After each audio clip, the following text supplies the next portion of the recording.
Eliza, welcome back again. So it's good to have you. And last time you were on my podcast, at the very end of it, you mentioned a book that you had. And I thought, man, we just should talk about that completely on a podcast. So how are you again? I should always ask that. How are you? I'm doing well. Yeah. And thanks for having me back. It's always great to be back. Great. You are... is yours a licensed biblical counselor? I kind of get the terminology messed up sometimes. Yes. What is So your do I. official counseling? So I am a licensed clinical professional counselor, but I am also a biblical counselor, which means I have training in both fields and Wow. continue to get training in both fields. So I kind of walk both lines of that, and Okay. it allows me to be able to bring biblical truth in light of like the clinical things I speak into regularly.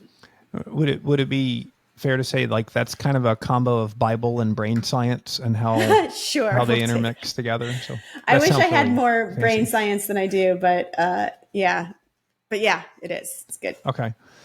One of the things that I love as time goes on is there has become a much greater normalization of people willing to go to counseling.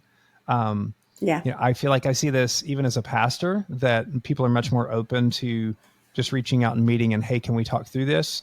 But as a pastor, what I typically tell people is I'm good for 3 sessions and then, or maybe one. But by the time we pass 3 sessions, we're probably over my head and we Yeah. need to move you in a different direction.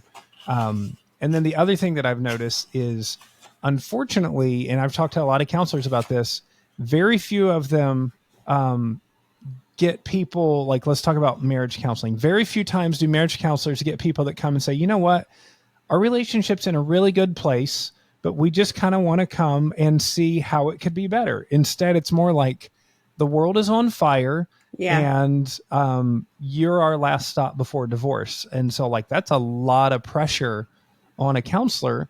But I'm curious, do you have instances where people are like, you know what, I'm doing well, but I want to do better, and they come to you, or is it mostly life is on fire? Yeah, that's a good question, because the funny thing is I've been counseling a long time and I couldn't tell you how many people I've seen, but I can tell you how many people who I've seen that have said that. And they do exist, but I've only seen Mm-hmm. 2. There have been 2 people who have come to me and said, you know what, and granted, I will tell you this though, they did come when life was on fire.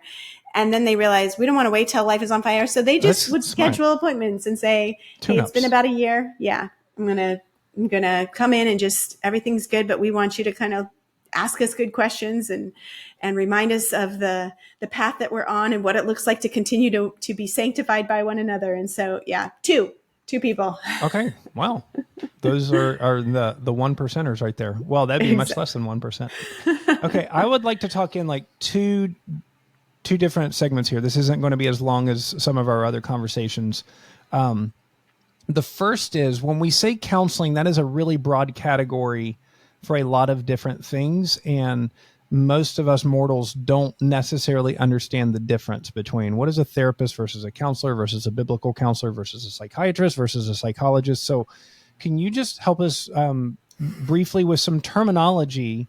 Because all of that seems to go under the word counseling sometimes, but I know it's not the same thing.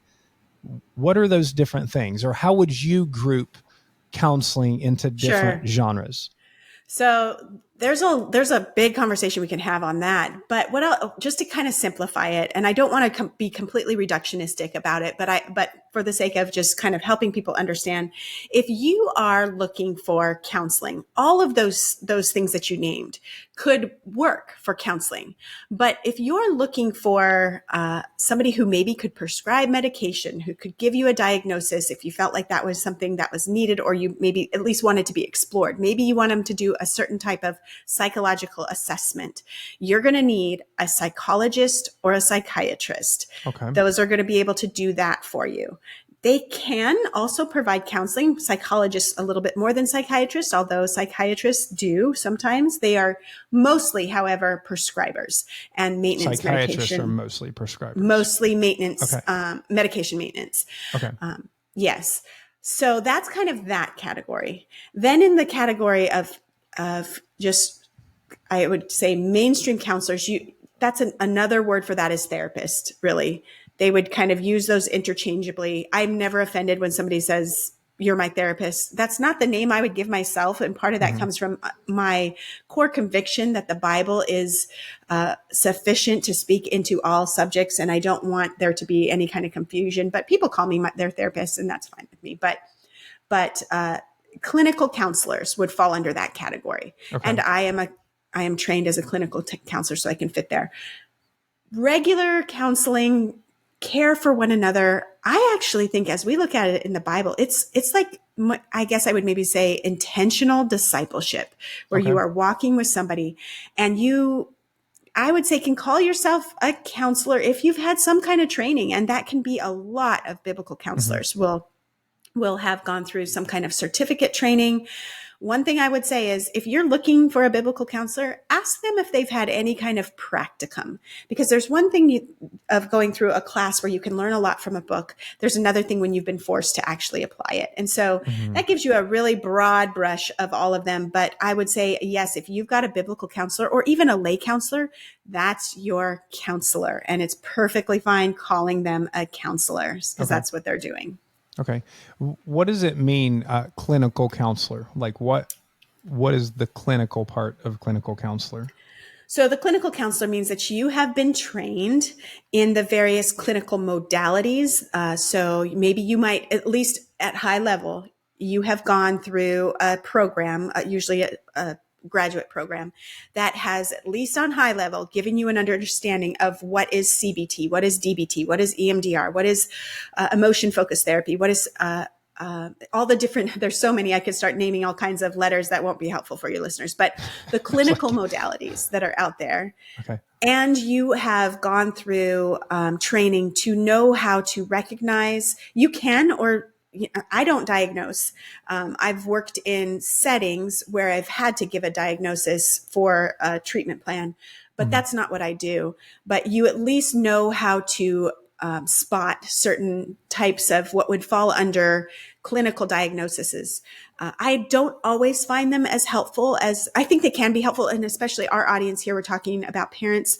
I think they can be helpful for children because it can give them resources and support that is really needed.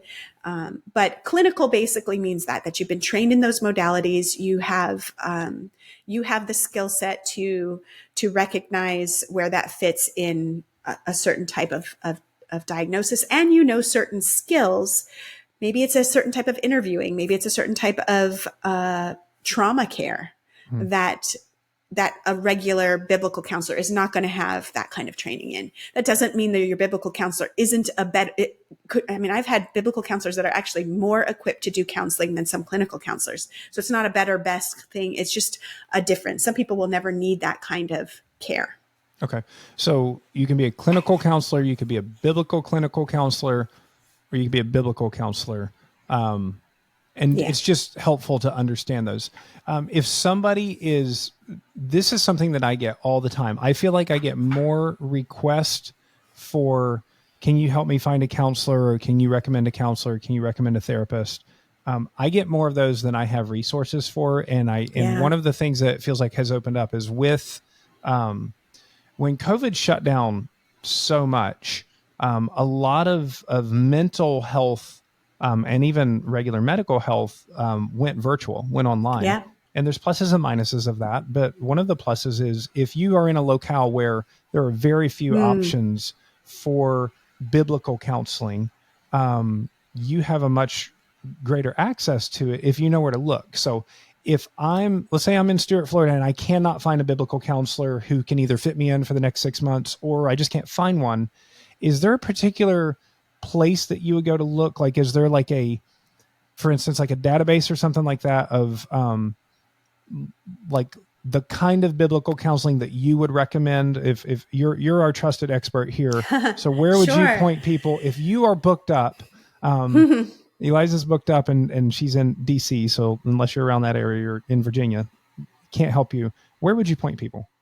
That's a great question. So I'm going to add one more category of our counselors. Okay. So we also want to keep in mind that there are Christian counselors who are clinical, but they work in clinical settings, but they are Christian. And those are really valuable resources to have. Sometimes they're even Christian psychiatrists or Christian psychologists who are working in a completely secular setting, but they are seeking to bring care that does align as best as possible. Sometimes they're limited on that. And that is a tricky part about being in this field, is if you go that route, you might be limited on certain things that would cause you to have to make some ethical decisions. But I think in this day and age, there's a lot of people who are open to saying, hey, I want somebody who's going to bring their faith into this. And so if you as a Christian are seeing a Christian therapist, Christian counselor, Christian psychiatrist, let me give you this little bit of advice. Tell them you're a Christian and you want that brought into your care. That opens up an avenue that they can now move toward their care in a way that is different than if you haven't really shared that, because they have to be careful that they don't violate any kind of ethical standards. But as far as virtual counseling, that gets tricky because you do need to, if you're licensed, you have to stay within your state. Biblical counselors, and this is where the church can really benefit from biblical counselors, can cross state lines, at least right now. That's not monitored or regulated. So there's a couple places that I would recommend if you're kind of going, where can I go to find good biblical counseling that will, that I can utilize for my family or for myself? Because not all biblical counseling is the same. There's a couple organizations I highly recommend. One is CCEF, and it's the Christian Counseling Educational Foundation. You can go on their website and look at their counselors there. Those are biblical counselors that can. I'll link these in the show notes. So if you're listening, notes, yes. I'll link them up. CCEF is one. Another one is the Association of Biblical Counselors. And it's really important that you only get those 3 letters, ABC.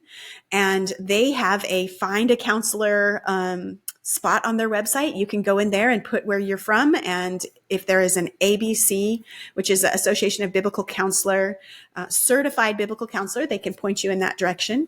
And one more that there's many others. I'll just do one more. Maybe I'll do 2 more. I'll do 2 more because one has a good child counselor. Fieldstone Counseling is out of Ohio. They do virtual counseling, and those are all biblical counselors. I love them there at Fieldstone. And one last one is the Gospel Care Collective. Now I'm going to probably fill up her calendar. They happen to have a woman on there who is trained in TBRI, which I don't know if you know what that is or not, Jay, but it's a modality. Best yogurt. No, that's TCBY. It's a trust-based relational therapy. So if you are a parent who has a child who has been adopted or has some behavioral issues maybe related to attachment, that's a great modality to have. And Gospel Care Collective has counselors that are trained in that. And those also are biblical counselors, so they can cross state lines. So there's a bunch of resources for you. That's really helpful. I just need to have this as one of those short codes on my phone and just hit all of the links and send it to people. I get this question, I feel like about every 5 days. And I run out of options on there because the local ones are really booked up all the time. They really are. Need. Okay, now those would be virtual care. Mm-hmm. So let's say that I've found my counselor and of whatever genre it is, and I'm ready to make the plunge and do it. And I might be apprehensive. I don't know. I've never been before, or maybe I've been before and I didn't have a good experience. How do I get the most out of my counseling? Do you have any tips for that? Have you written a book or anything about that? I might have a tip or two. Yes. Okay. And I would encourage you, if you're even exploring counseling, I would love for you to have this book. I co-wrote it with a guy in a pastor in South Africa. He has a great accent. He makes me feel smarter just talking to him. But he and I wrote it together because we were asked these kind of questions regularly as well. So we put them in a book, not just how to get the most out of your counseling, but how do I find a counselor? Do I need a secular counselor or a Christian counselor? And how do I know when it's time to actually reach out and get that help? So those things are all in there. But I'm just going to give you 3 tips. Okay. 3 tips, make it super simple, super short. And the first one is kind of going to be it feels like this is just going to be duh, but I'm going to say it. The first one is be honest. I cannot tell you how many times I've been in the counseling office and I have worked with somebody for maybe, 2-3 months. And I find out further down the road that they were not being honest. It's not that they were lying to me. It's that they were not answering the questions fully. They were not really ready to kind of bring it all in out into the light. And that just honestly is a waste of your money. But counselors are paid, or hopefully you're paying them, but if not, there's some ministry is paying them to know how to ask you the right questions. And there is a trust that they know that you are giving them. So your counselor is going to approach it, hopefully, if you get a good counselor, with a character of integrity, confidentiality, a trust that you can share what needs to be shared so that you can get help. So that is my first tip is be honest. Share what needs to be shared. Know that you don't have to be afraid of judgment. Your counselor doesn't have to, you don't have to wonder, do they like me? That's not really what we're about. It's about getting the care you need. And trust me, they like you. It's funny though. It's like, imagine taking your car to a car dealership and you know something's wrong, but you tell them something else because you're embarrassed about the way that you've driven your car. Well, you're going to leave the car dealership having paid a lot of money and possibly getting the wrong thing repaired, and you still have the problem. You just have less money, and then you're going to blame the car dealership when your car isn't working correctly on there. But yeah, we do that with our brains, and we do that with our emotions and spirits. And so, yeah, it's very helpful. And I imagine sometimes it's because people are not being honest with themselves, that they're not being honest with whoever they're listening to in there. Probably. And it does take time, but I would say, obviously your first session, you're just getting to know each other. Your second session, your counselor is just going to be asking you a lot more question. If by your third session, you are not being honest, it's time to come to Jesus. Like, come to just have that moment. Here it is. Throw your cards out on the table, because it will help this is how to get the most out of your counseling is be honest. Good. So that's the first one. Hopefully that makes sense. And you're not kind of going, well, of course you'd be honest. You'd be surprised how hard it is sometimes to be honest about those very, very fragile parts of your life. But the second one, I think, is one that people need to hear often. And that is slow down. We can go into counseling. I wish I had $1 for every time I was asked. Well, inflation. I wish I had $10 every time I was asked, how many sessions is this going to take? People want to know, how quick can you fix me, kind of a thing. And I often will tease and say, well, how old are you? And how long have you been dealing with this? Yeah, that's good. But it won't take as long. I will encourage you on that. It's not going to take as long as it did for you to get here. But to put some kind of a time frame on it actually sets you up to be pressured, to feel like there needs to be more happening. I always tell people the process is the point. God has got your redemption all figured out, but the process is the point. So if you are willing to be in that process, you won't actually care how long, and you'll be willing to actually go into it a little bit slower. Just remember, God is not in a hurry. He's not in a hurry. He knows the best timing for your situation. So trust him with that. Trust him with the timing. Trust him with the process. I like that. That's two. That's two. And the last one I will say is, don't take for granted how much it helps to pray for your counselor, to pray for your time, to pray after your counseling. Lord, help me know what to do with what I was just given there. Help me not to just walk out of here and just immediately go back into my life at full speed ahead, but to actually take time and to be sensitive to the Spirit, to welcome the Spirit to do the work through prayer. Prayer is so important. I pray for my counselees when they're not with me. I pray for them when they are with me. And I have seen more work done through those times of prayer than even just the times we've kind of hashed out certain things. So those are just simple things. Be honest, go slow, and pray. So important. Thank you. Let's remind us of what your book is called. Sure. It is called How to Get the Most Out of Your Counseling, and it is all of 39 pages, not even 40 pages. You can read it. Short books are so appealing to me because I list the books that I read every year. Yeah. And yeah, so like boom. You can add this 39, one. Yes. Yeah. Yes. And okay, look, I'd love you to close out just speaking to somebody who's still on the fence, like they They have wrestled through whether they should go to counseling. They just, for whatever reason, feel inhibited or feel judged or like a lesser person in some way by Yeah. admitting or even being willing to go to counseling.